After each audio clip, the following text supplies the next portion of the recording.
Good morning. This is Robin Padgey, and today we're talking about 5 generations at work, potential problems and practical solutions. One of my favorite topics.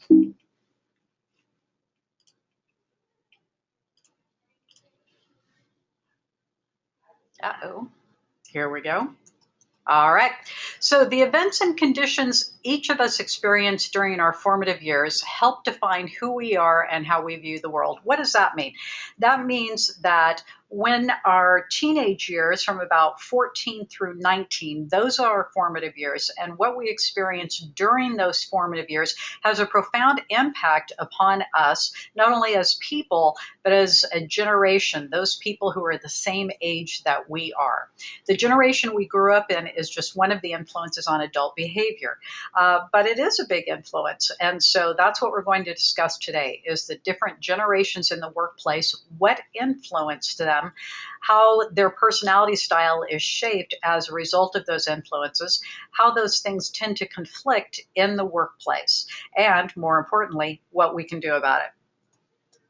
So veterans, this is the greatest generation. They're also called radio babies.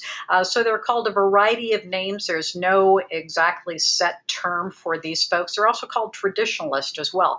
But they came before the baby boomers. They gave birth to the baby boomers. So about 1930 through 1945 is when they were born. That is a 15-year span, which is big, but that's usually what generations are, at least a 15 to 20-year span. So what was happening during the formative years of these folks? Well, Wall Street crashed. And so that got us into the Great Depression. And so we had a lot of folks who were out of work and a lot of folks who traveled to Kern County as a result of being out of work. Some of your family members might have made that trek from Oklahoma, Missouri, Arkansas, Texas, in order to come to California. I know mine did. And so people out of work, that had a huge impact on this generation.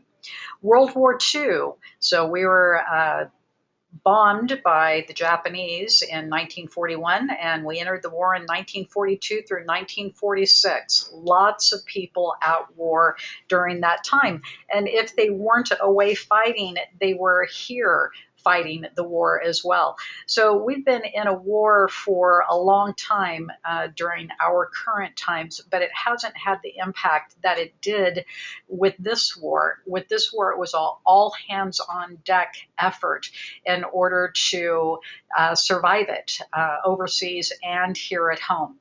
Women going into the workplace and liking being in the workplace. And one of the things that happened with this generation is that when the men came home from war, the women returned home. And that started some rumblings for the next generation that came along. Golden age of radio and silver screen. This is what these folks were watching when they went to the movie compared to what folks are watching when they go to the movies now. That has a huge impact on generations, is the fact that this generation was watching fully clothed people dance beautiful dance numbers, as opposed to what youngsters are watching today. Radio was a source of entertainment, and people gathering around the radio had to use their imagination in order to picture the stories that were happening. And look at how those folks are dressed also, quite formally. And so that's one of the differences in generations also, is how people dress and what they think is appropriate dress. That causes some conflict in the workplace. Roosevelt's New Deal. So if you're not a history buff, what happened was that Roosevelt created a lot of jobs in order to get people back to work. And a lot of those jobs involved manual labor. That's one of the things about this generation, is that they were heavily involved in manual labor jobs. And that's something that the youngest generation at work is not involved in as much, which presents somewhat of a problem. Post-war rise of labor unions, and so organization in order to improve working environment. And that was then carried on by the next generation. Lots of social change and change in people's lives as a result of collective movement. Korean War lasted from 1950 to 1953. So World War II ended in 1946, and we're back to war 4 years later. It wasn't as a massive amount of collective effort during this war, but this generation was in war quite a bit. And so that formed them, and that shaped how they behave and what they value. So what do they value? Hard work. And again, usually that hard work is manual labor, and it's using some elbow grease, as my grandmother used to say. And so that differs from what younger generations are doing as far as their work is concerned, and what they want to be doing. Dedication and sacrifice. Sacrifice meant that you worked first and played later, that you did what you needed to do as a result of rationing and all sorts of things that people had to give up during the war. And that's what you did. Dedication to your job. And lots of these folks stayed in their jobs for a lifetime. My mom was at the tail end of this generation, and she worked at the same place for 39 years. And that's what you did with this generation. Respect for rules, authority, age. And so respect for rules, you followed the rules. That's what you were supposed to do. You needed to do that in order to get through the war and to get through the Depression. You respected people in positions of authority, regardless of whether they earn that respect or not. If they were in a position of authority, then you showed them respect. And you respected people who were elder than you. And that's one of the things that younger generations have not been taught as much, for good reason. I'm not going to do a bashing of the youngest generation, just trying to demonstrate why people are the way they are. Duty before pleasure. So as I said, you got your work done. And then if there was time afterwards, then that's when you played. You played by the rules, and there was more formality in how you spoke, what you spoke about. So that's a big difference in the workplace now as far as younger generations are concerned. There is less formality, and there's more discussion about things that older people tend to think you're not supposed to discuss, especially in a public setting. Privacy. So you kept your personal information private, and that, of course, is very different now. Honor was something that you strived for. Conformity, you did what you needed to do. You conformed in order for everyone to be able to survive the war. One of the things I read in the paper this morning about water rationing, and that neighbor is turning against neighbor for not rationing. One woman was talking about the fact that she chastised her neighbor for watering down his gutter. And he became quite confrontational with her when she told him that we were in a drought and he needed to not water down his gutter. He didn't want to conform, evidently. And so that's one of the things that this generation did. It was all hands on deck. Everybody had to do what they needed to do in order to survive. And patience. Things took a long time. You didn't start your job and get promoted after a year or 6 months. It took time in order for things to happen. So their personality style, conformists, and they expect other people to conform and play by the rules. They're conservative. They save things. They don't like to spend money when they feel that money is not needed, that new things are not necessary. Very past oriented. And that's one of the things we all do as we get older, is we focused on our past and what was happening there. And very practical as a result of being penny pinchers. And so some of these folks are still working. The youngest of them are in their 70s. And if they're not working, they want to be working. And by the way, they're really good employees. And so you've got some folks who want to work part-time. And these folks are ones that make good employees because they're very loyal, they're very hardworking, and they show up on time. Boomers. Now, there's a little ambiguity and discussion about exact timelines of different generations. There is no ambiguity when it comes to the boomers. These numbers, 1946 through 1964, are set over and over and over again. And the reason for that is because lots of babies were born after the war. 1946 is when it ended. And then there was a sharp decline in 1964. For a very good reason.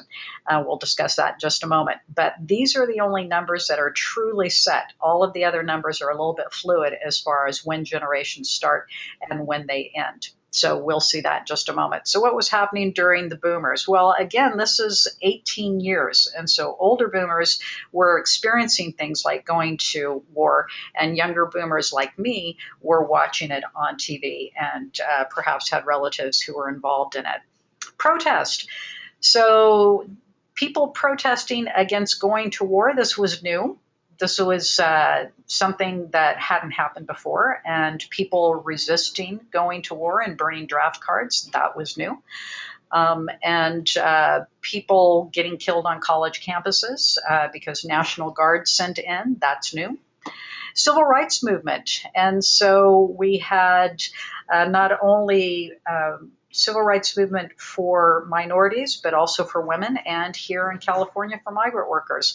So a lot of collective action was happening in order to make society change. And that is something that really resonates with boomers, is that collective action makes things happen. And that is a theme in their management styles. Let's all play together as a team. Teamwork, so important. And this really resonates with the boomers, not so much with the generation that came after them, and we'll see why in just a moment. Integration. So this began the start of changing of attitudes and of policies and procedures as far as people working together. Sexual revolution. I don't have a picture of that. I thought that would be inappropriate to put on here. Younger generation, somebody said to me, what is the sexual revolution? And an older person in class said, it's what you kids do now, only back then it was a real big deal. So the rules lightened up a little bit as far as sexual activity and relationships. Space race, let's be the first to get on the moon. And being the first is something that resonates with boomers also, is being very competitive and wanting to win that competition. Assassinations. So John F. Kennedy was assassinated, and as was his brother, and also Martin Luther King. And so one after another, people in very prominent positions were assassinated, and that had a huge impact on that generation. Television. So we switch from radio to television, and that then we don't have to make up things in our head about how things look. We can just watch them. And this started the trend toward being glued to technology. Rock and roll. So music became very different. And the thing with music is that it teaches people. And that's one of the reasons that we had programs like Grammar Rock, is because if you put things to music, people learn it. And just the ABC song, put it to music, people will learn it. And so what were people learning through music during this time? Well, toward the bottom of the page in the middle, we have Crosby, Stills, and Nash, And Stephen Stills wrote a song called Love the One You're With. And the lyrics went like this: if you can't be with the one you love the one you're with. Yeah, very good message for our youth. Helen Reddy's in the bottom corner there, and she wrote a song called I Am Woman, Hear Me Roar, in numbers too big to ignore. And I know too much to go back to pretending. And so all of these songs begin to influence the youth and the activities of that time. Suburbia, people living in cities and going out into suburbia. Prosperity. Thanks to their parents working very hard, boomers were able to enjoy some money. And children in the spotlight. Their parents had children because they couldn't prevent themselves from doing it. And children were a commodity. They helped you work on the farm and do whatever you needed to do to survive. Boomers' generation, this began to shift, where children were not a commodity, but they were something to be valued and treasured, and you had them because you wanted to. And so that had an impact on their self-esteem. So what do boomers value? Well, they value optimism, and they tend to be very optimistic. Why? Because a lot of stuff happened during their generation. A lot of good stuff happened. Team orientation, because that's how stuff gets done. Involvement, being involved in things, doing things like voting is something that's important because that's how things get done.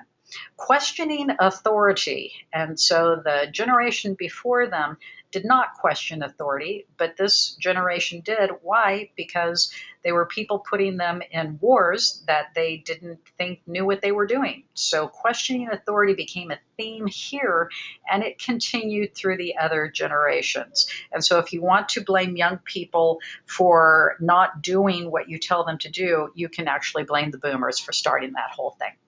Personal gratification and achievement. And so boomers want stuff and they want to achieve stuff.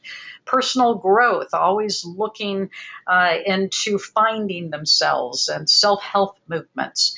Health, wellness, youth, the quest to look young. Why? Well, the adage of the boomers was don't trust anyone over 30. So if you look over 30, then you can't be trusted.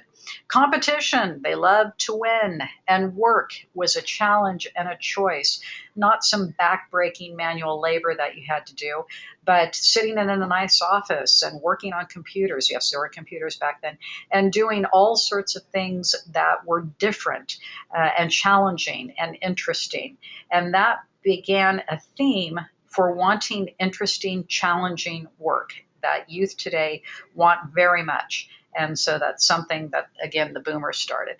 I don't know about the rest of you who were boomers sitting out there watching this, but that perfectly describes me. All of those things there. And so I know it doesn't describe every single person in the boomer generation, but for a lot of us, it probably does. So what are boomers like? Very driven, soul searchers, willing to go the extra mile. Now, the extra mile for boomers usually is how much time you spend at work. If you spend a lot of time at work, that means that you're willing to go the extra mile. And that then conflicts with the younger generations who don't value how much time you put on a job, but value the results of what you do on the job. And so this is one of the things that conflicts. There's a commercial for a law firm here in town, and one of the things they boast about is that they are working long into the night. And they show a picture at night of the law firm all lit up because they're working these long hours. Well, that's valuable to people who are the boomers' age. But for younger people, they're probably thinking, if you learned how to use your computer, you wouldn't have to work that late. So this is one of the conflicts that people have at work because of their ages. Boomers have a love-hate relationship with financial prosperity. Well, maybe the older boomers do because you weren't supposed to value possessions back then. John Lennon wrote a song about it, Imagine No Possessions. Younger boomers like me, I have a love-love relationship with financial prosperity. So if any of my bosses are listening, give me more money. So this generation views work as self-fulfillment and a means to prove themselves. In many cases, they define themselves through their careers and achieve identity through the work they perform. And again, I don't know about the rest of you who are my age, but that totally describes me. As a matter of fact, my younger supervisors, people who have been younger than me when they have supervised me, have told me that I need to get a life because having identity so wrapped up in work is not necessarily a good thing. And I'd say they're probably right.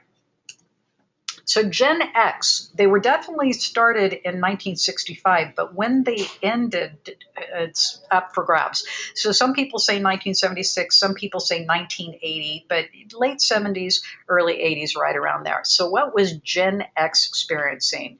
Well, lots of them had parents who divorced. Why?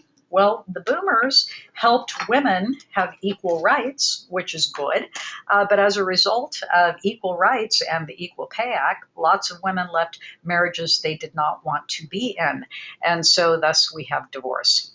Single parents, latchkey kids. So those were the kids who came home and took care of themselves until the parents got home, sometimes took care of younger siblings.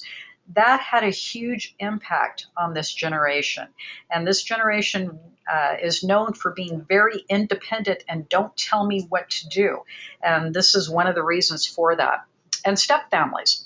Watergate. So for those of you who are too young to know what Watergate was, we had a president who was accused of trickery and deceit. Actually, his nickname was Tricky Dick, and he resigned from the White House, and that's the first time that happened. And all the way out of resigning, insisting that he was not a crook. Well, he did some underhanded things, and he was about to be impeached, and that's why he resigned. Iran-Contra and Ollie North. This happened during the Reagan administration. What happened there was that the government was selling arms illegally to Iranians and then funding Contranista in Nicaragua. And Ollie North was the guy in the military who was behind that scheme. And all the while, they lied about it, and at congressional hearings and on television and all sorts of things. And so what? What does this mean? Well, remember that whole question authority that the boomers started? Well, it really enhanced during Gen X. People in positions of authority cannot be trusted. Pete Rose banned from baseball for gambling and betting, even for his own team or against his own team or one or the other. That's against the law. I'm not supposed to do that. And so here we have sports people, heroes who no longer can be trusted and are doing deceitful things. Sandra Day O'Connor, well, here's some good news. She became the first female Supreme Court judge. Sally Ride was the first woman in space. Geraldine Ferraro was the first woman who was vice president nominee. And so what does this demonstrate to this generation? That women are capable of doing things that they previously were told they were incapable of doing. And so women advancing. What else was happening? Well, technology exploded. So first IBM PCs produced, camcorders and compact discs, Pac-Man and Nintendo. So this started the gamer phase, and people being very involved in playing video games. And this has been attributed to short attention spans, attributed to people needing exact directions and receiving an immediate award for achievement. And so gaming had a huge impact on this generation and subsequent generations. Hackers getting smart about how to get into things you're not supposed to. MTV and liposuction. So now we're able to change our looks through technology. First artificial heart transplant, we're able to be healthy through technology. So you can see technology is a very good thing for this generation, something to be embraced, something that makes life better. Tylenol scares. So you might remember that somebody laced Tylenol with some nasty stuff and lots of people got sick. And so after that, we had caps put on, those little foil caps put on everything now, and that started the whole thing. And Karen Carpenter dies of anorexia nervosa. So one of the things that happened during this generation is all sorts of nasty health scares, and probably the nastiest was the AIDS virus. So all this scary health stuff coming to fruition during this generation. Condom commercials began to air on TV, and so television is much more open and allowing things that censors never allowed before then. Challenger explodes, and so if you were like me, you remember watching TV and watching the Challenger explode. There was a teacher on board of the Challenger, so lots and lots and lots of school children watched that explosion.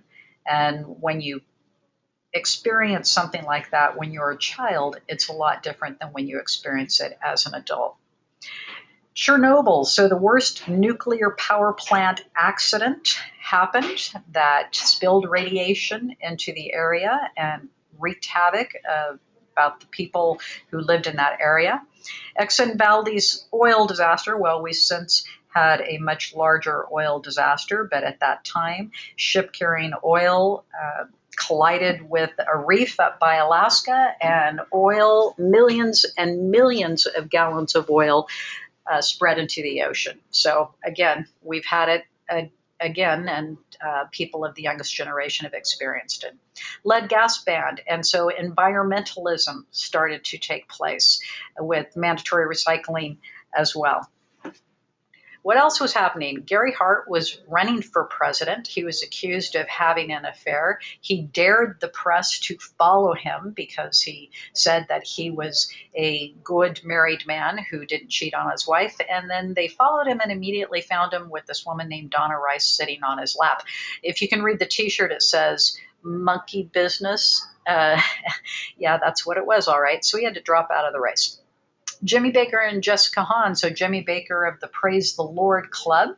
And he didn't get in trouble for cheating on his wife with his church secretary. He got in trouble for embezzling money that people had sent to the Lord. And so he went to jail for that. Stock market falls, but the Berlin Wall also fell. And so the stock market falling means we've got some economic problems again, but the Berlin Wall falling means that internationally things are becoming a little bit friendlier. Cosby Show premieres, and so now this is kind of a sad thing, but Cosby Show, #1 show for years and years and years, first show that had Black characters as the main characters and the focus of a show. Vanessa Williams became the first Black Miss America. Martin Luther King Jr. Day became a national holiday. Colin Powell appointed Joint Chiefs of Staff, and Arsenio Hall, the first Black nightly talk show host. So what did that mean? That means that barriers for people of color were being broken, that they could be in positions of power and popularity and all of those types of things previously not allowed for them. So what do Xers value as a result of that? Well, diversity. They not only embrace people of different races and religions and genders and all of those types of things, but they value it. Thinking globally. So with this generation, it wasn't just focus on our country anymore, it's a focus on the entire world. And this generation began to think of themselves as global citizens. A life-work balance. So all of those hours that boomers spent on the job, they didn't value. Xers want to be valued for the work they do, not the hours they put on the job. And also, lots of boomers were getting divorced, and Generation X didn't want that. And so wanting a lot more family-friendly laws and policies and organizations. Fun and informality. So this generation loosened up a little bit and want a little bit of fun at work and things a little bit more informal. Techno-literacy, so they like technology and think that everybody needs to like it. Self-reliance and independence. So as a result of taking care of themselves after school, they don't want people to tell them what to do.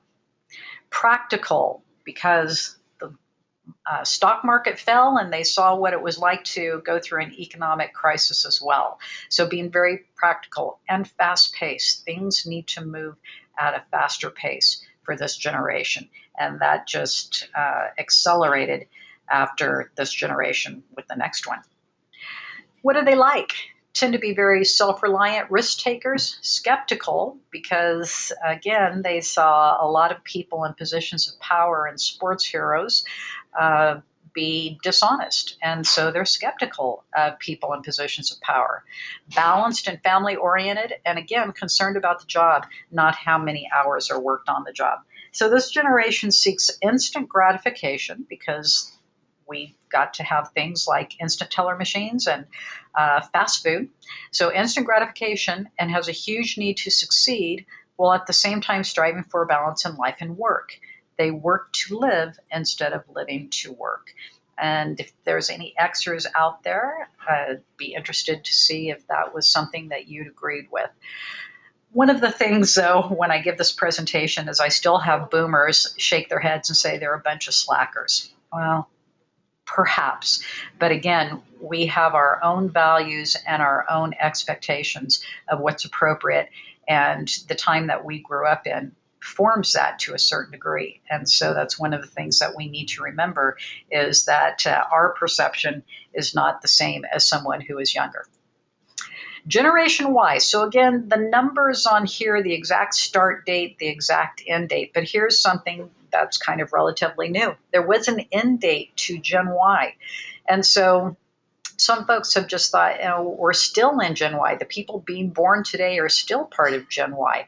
And there's an argument against that. And the argument that I heard, I totally embrace. The argument, again, is that we are formed by the experiences we go through during our formative years. And one of those big experiences for Gen Y was 9/11. And so the argument that I heard was, if you are so young that you don't remember where you were during 9/11, you are not a Gen Yer. And so I think that's a very valid argument. So there is an end date to Gen Y. These folks are also called millennials, but the oldest of them is 35 years old. So they're not the kids anymore. So what was happening during their time?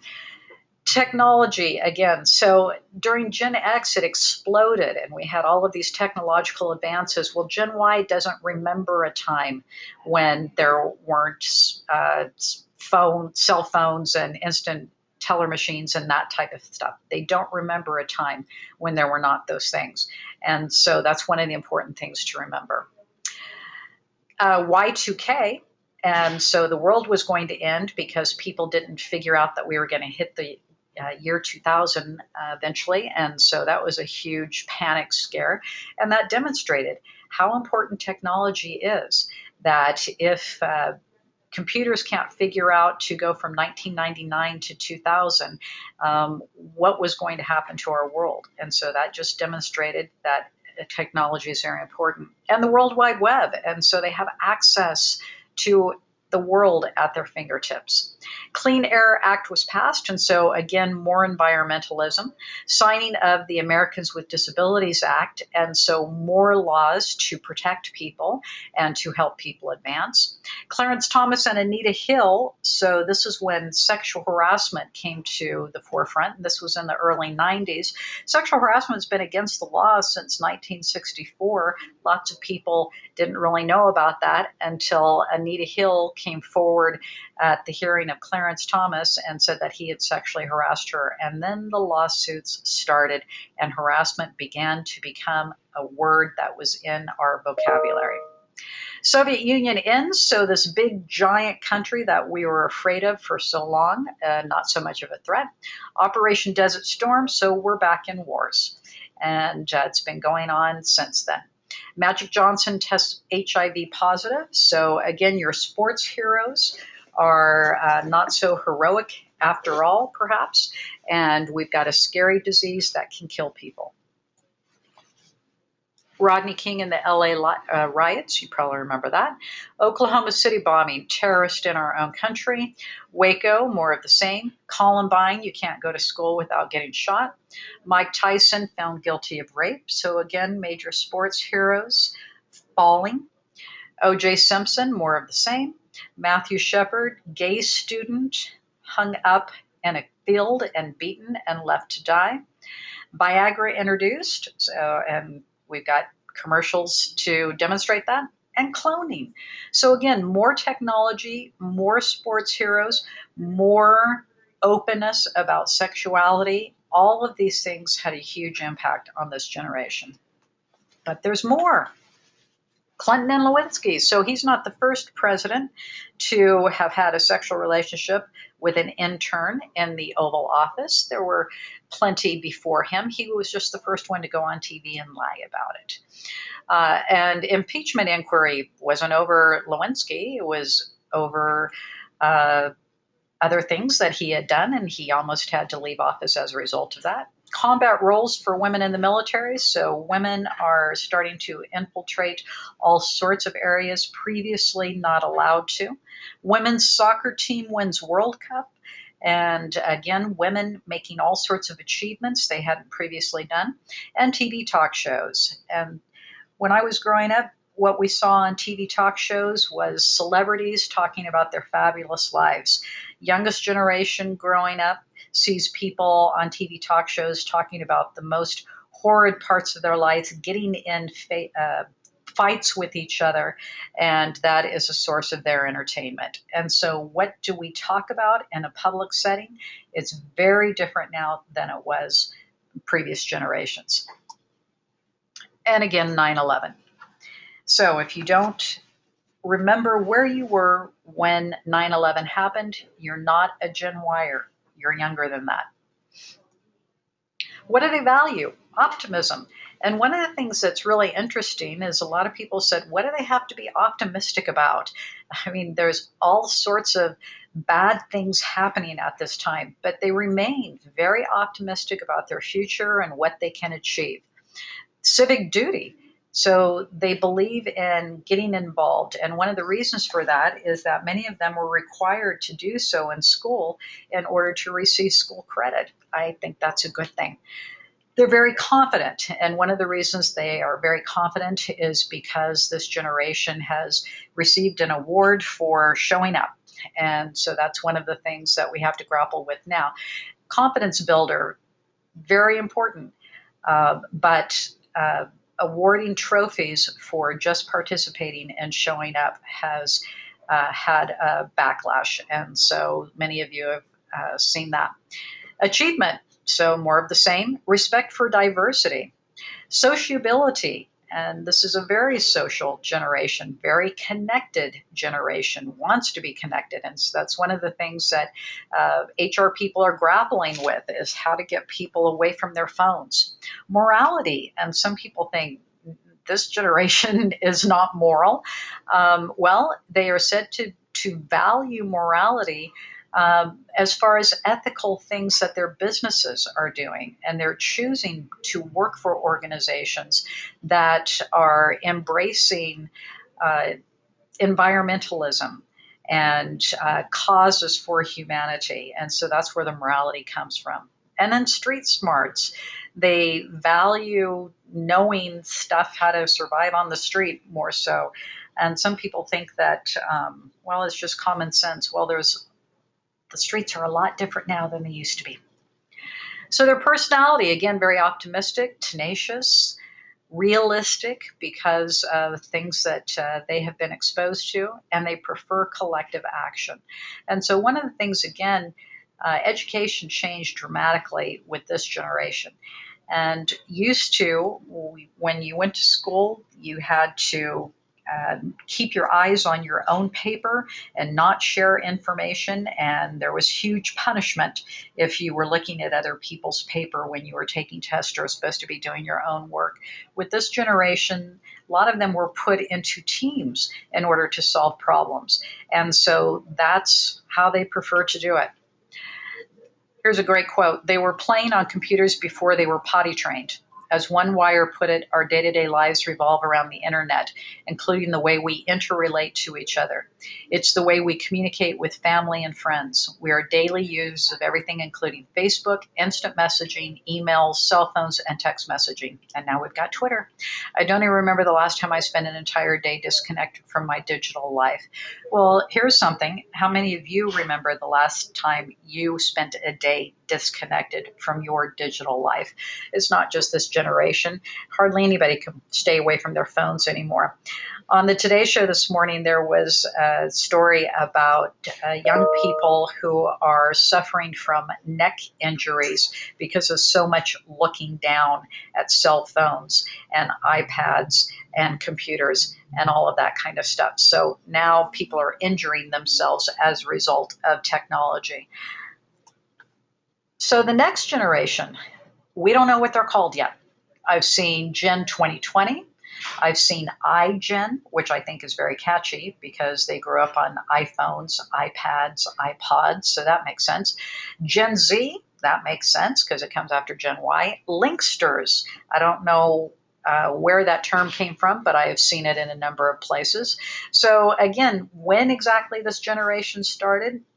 It started when you're too young to remember 9/11.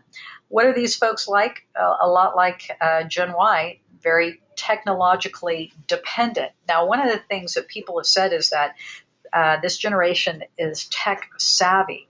But I heard an argument, now it's more tech dependent, not being able to figure things out without technology. And I've got a great example of that. I had my carpet cleaned a couple of months ago and told the dispatcher my address. And the guys cleaning the carpet put my address into their GPS. And I live on 20th Street downtown. They called me and said that the GPS told them that I lived at the Greyhound bus station, which is a couple of blocks away from me. And they inquired, did I live at the Greyhound bus station? No, I live on 20th Street, and Greyhound bus station's on 18th Street. So come up to 20th Street and you'll find me. And the response was, can you tell us how to get there? They could not figure out how to get from 18th Street to 20th Street. That's technologically dependent. Closely tied to their parents, well, of course they are. Their oldest ones are only about 18 years old. Tolerant of alternative lifestyles, and I would say not only tolerant, but embraces alternative lifestyles, and involved in green causes and social activism. So here's a little bit more information that I don't have on a slide that I found right before we started. The difference between Gen Y and the next generation, whatever we're going to call them. Gen Y spent money boldly. Next generation prefers saving money to spending it. So that's one of the things, is that there is a philosophy that generations just cycle over and over and over again. And so the greatest generation experienced an economic crisis. And so they became very conservative and tight with the dollar, saying that this generation is going to be like them as a result of that. Gen Y grew up in a strong economy. This next generation growing up in a time of recession, terrorism, violence, and complexity. And so that's going to have an impact. Gen Y subscribe to everything social. Next generation doesn't want to be tracked, preferring Snapchat, Secret, or Whisper to communicate. I don't even know what those things are. But I do know that there was a news story that I was just a part of a woman cell phone tracking her everywhere, and she did not like to be tracked, and so she turned off the tracking device and was fired for it. Generation Y grew up with slightly longer attention spans. Here's a scary thing. Next generation has an attention span of 8 seconds. Approximately 11% have ADHD. Gen Y initiated text messages as a norm. Next generation prefers communicating through images, icons, and symbols. Gen Y worried about their growing social status and their likes on social media. Next generation worries about the economy and world ecology. Gen Y enjoyed a life that revolved around them. Next generation plans on coping with multi-generational households and marriages. And so that's some of the ways that will be different. Of course, time will tell even more of the differences. So what does all of this mean? People are different, yes, but what does this mean? Well, when people are different, you have clashes. Clashes in work ethic. Older generation says younger generation doesn't have a work ethic. They do, it's just different. And so that's one of the things that we need to remember, is that our idea of what a work ethic is not necessarily what everybody else considers to be a work ethic. And we tend to think that whatever we're thinking is correct. Establish ways of doing business.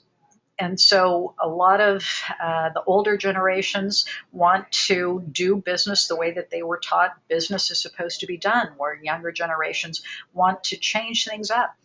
Technical competence and comfort. Younger generations much more technically competent than older generations are. I will tell you, I'm very proud today that I was able to set myself up for this webinar. Before, I've had to have the younger folks get me all set up, even though I've done this about 20 times, still can't remember the right buttons to push, etc. So they're very patient with me. I'm very glad about that. Loyalty.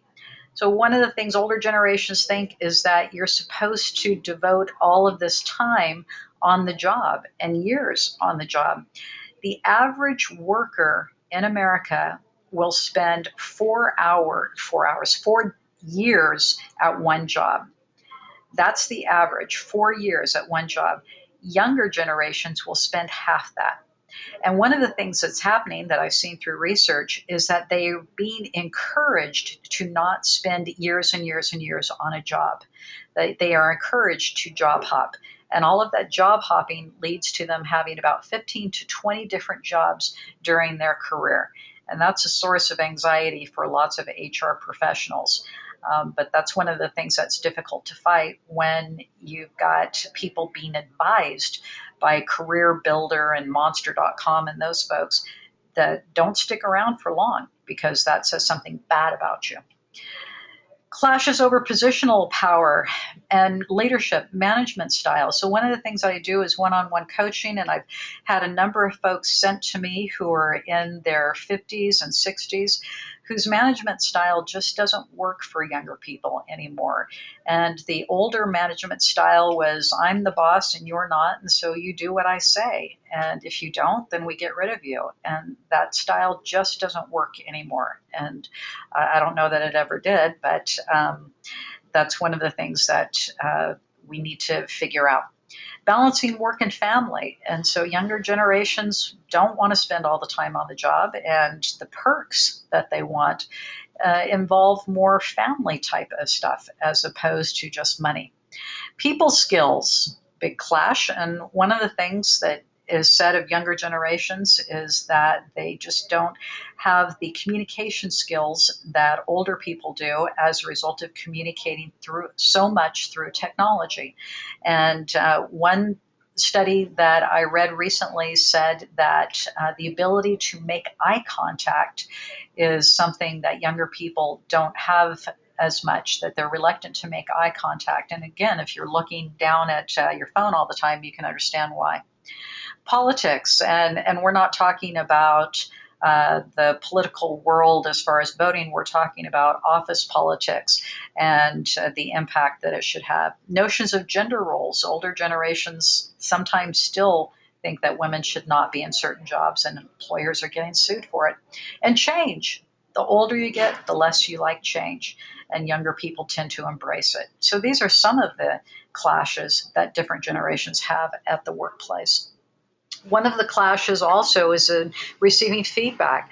Veterans, traditionalists, radio babies, those folks who are in their 70s and 80s, they grew up in a management style that no news is good news. If your manager isn't talking to you, that's good, and that's the way you want it. Boomers created annual performance evaluations, so feedback once a year and lots of documentation in order to demonstrate that you have talked to people about things. Generation X wants a little bit more feedback and is asking for it. Generation Y is demanding it. Feedback whenever I want it at a push of a button. And the next generation probably be the same. And an experience that I had one time is I had a Gen Yer who was helping me set up for a workshop. And she was putting out lots of papers for me. I had lots of handouts that day. And she was putting them very carefully on the table. I'm going a little too slow for my taste, I thought. But very conscientiously putting the papers on the table. And so she finished doing all of that. And then she said to me, did I do a good job or what? Now, my boomer mentality felt like saying, yeah, you did a great job of putting papers on a table. Good for you.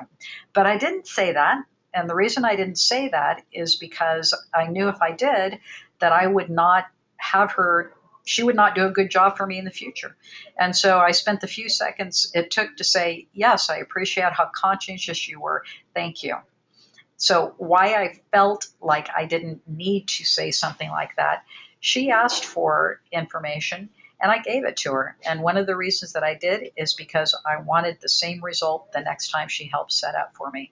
So that's one of the things that we need to remember is the reason we communicate is to get a desired response. And people will tell you what they need from you. If you give it to them, you're more than likely going to get what you need from them. Other things, veterans have a tendency not to question or challenge authority or the status quo. If this is what the boss said, then that's what you do. This may cause confusion and resentment among Xers and Yers who have been taught to speak up. And ironically, my father, who is of the veteran generation, taught me to question authority. And I'm of the boomer generation where we question authority. I have the personality type of questioning authority. And so that's one of the things that I did very readily was question authority. And I found out that authority didn't like to be questioned. And I have found out since I've become a member of the authority, I don't like to be questioned. So this is one of the disconnects we have. Xers and Yers may fail to listen to veterans and boomers, thereby missing valuable information and guidance. And so that's one of the things that happens is that people don't want to listen to older people talk about, in my day, we did this and that. But they end up missing some valuable information when they don't.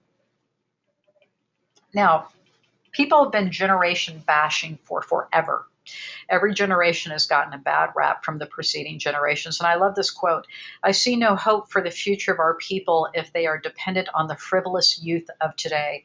For certainly all youth are reckless beyond words. When I was a boy, we were taught to be discreet and respectful of elders, but the present youth are exceedingly wise and impatient of restraint.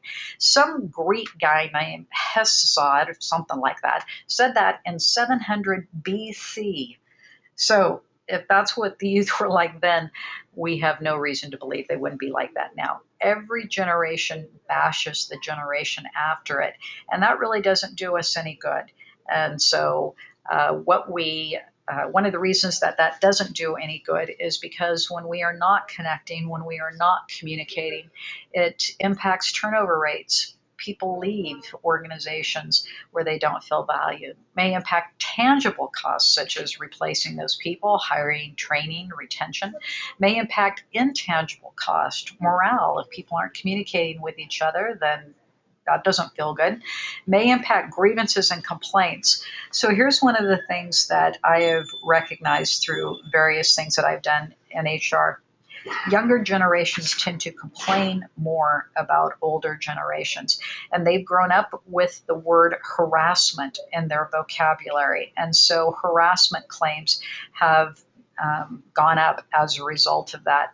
And thinking that when your boss is yelling at you, that creates a hostile work environment. So that's one of the things that happen. And it may impact perceptions of fairness and equity, because if it appears that some people are connecting but other people aren't, then that's not fair.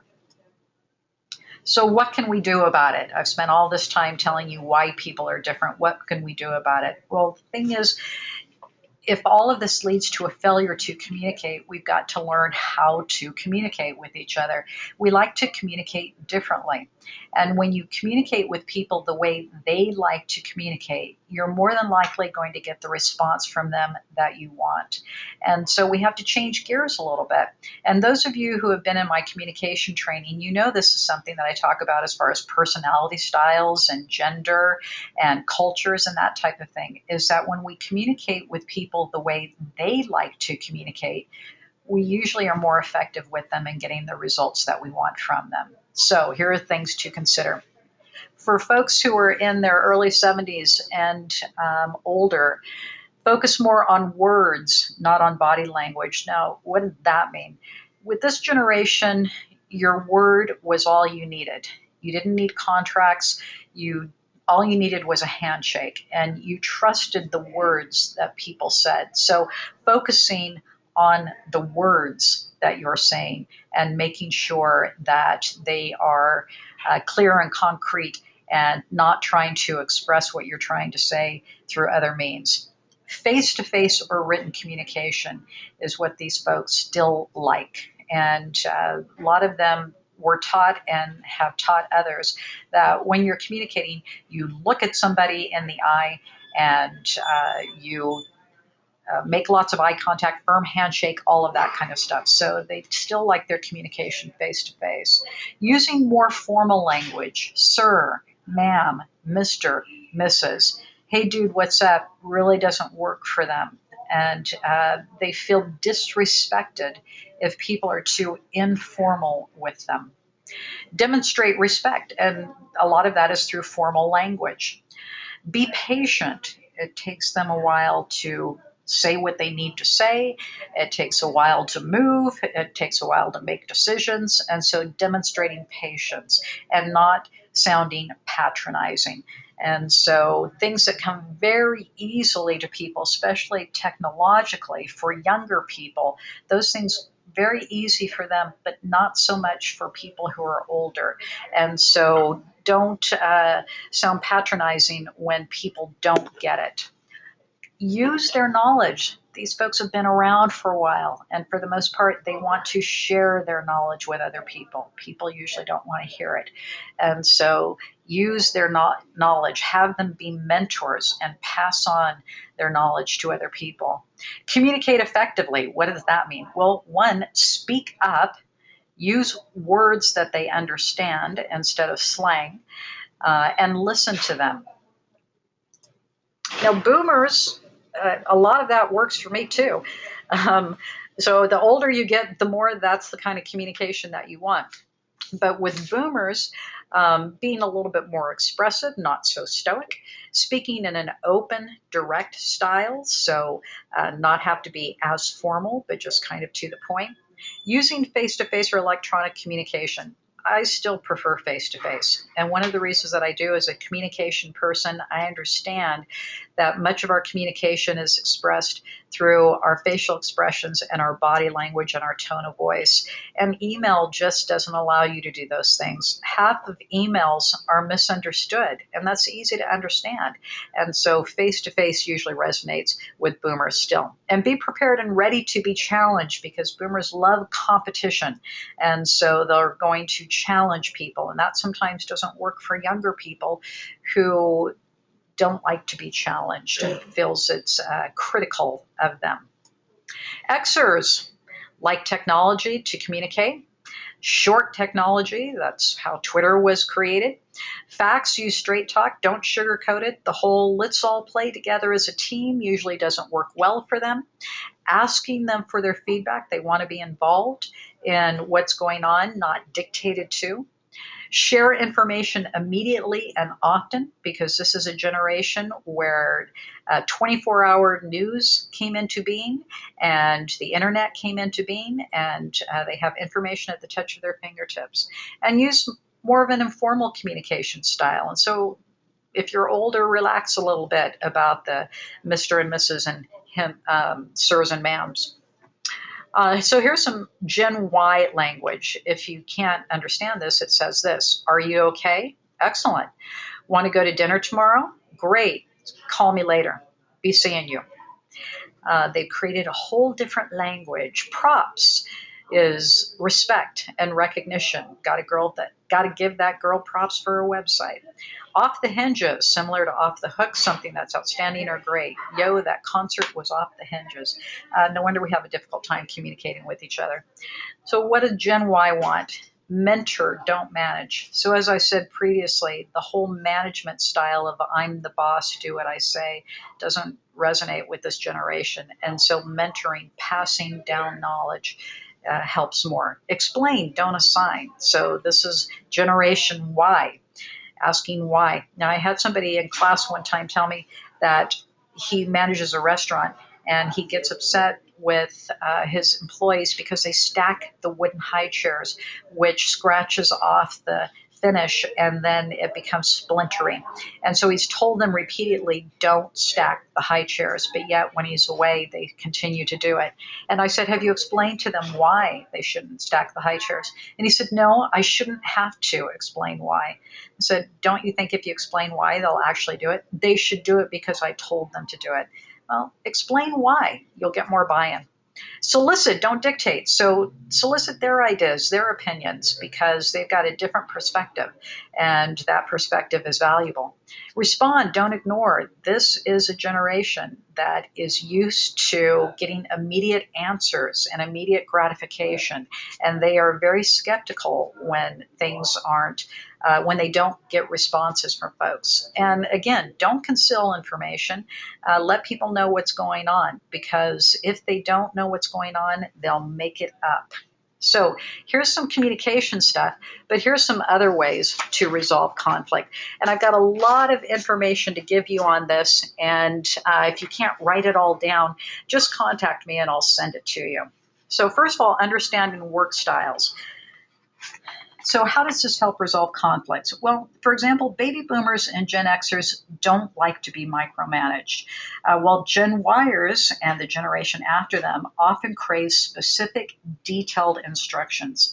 And so if you're managing somebody who's a Gen Yer, they don't need as much management from you, but somebody who's younger needs a lot of specific information from you.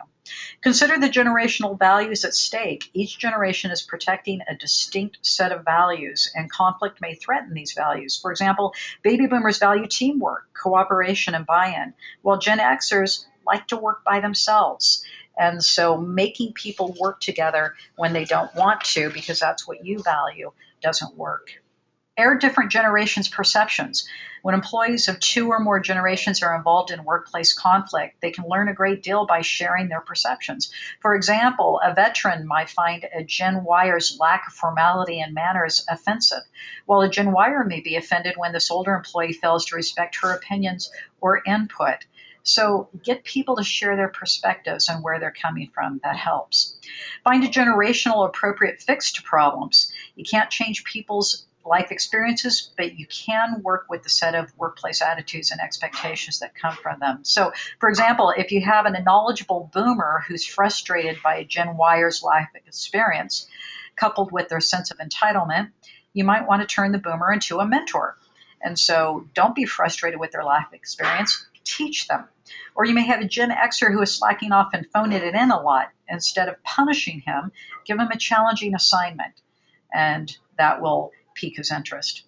Find commonality and complements. When we study generations, some common and complementary characteristics emerge, and these can be used when dealing with conflict. For example, veterans and Gen Y employees both tend to value security and stability. Traditionals and boomers tend to resist change. Gen X and Gen Y place a high value on workplace flexibility and work-life balance. And so these are things. Find what people have in common and work with that, because when we have things in common, we tend to work better together. And learn from each other. Each generation has valuable lessons to teach the other generations. For example, veterans and boomers have all this knowledge and tricks of the trade that younger workers need. Younger workers are technology wizards, and they can teach older generations how to do things faster and easier, so that they don't have to put in all those hours at the office. Information flows in all directions in a learning organization. The most successful leaders find a way to let every generation be heard. They recognize that no one has all the answers. This appreciation of diversity allows each group to contribute and be a part of the growth of an organization. And so that's the most important thing. Information and knowledge needs to be shared, because everybody has something that they can contribute. And when you have the attitude that everyone has something to contribute, then everyone will feel valued. So I didn't make all this information up. Here are the sources where I received this information. And we've got a couple minutes overtime, but I hope that you have found this information worthwhile. And as always, if you have any questions, you can always contact me, and here's my information. Thanks for tuning in. We'll see you next time.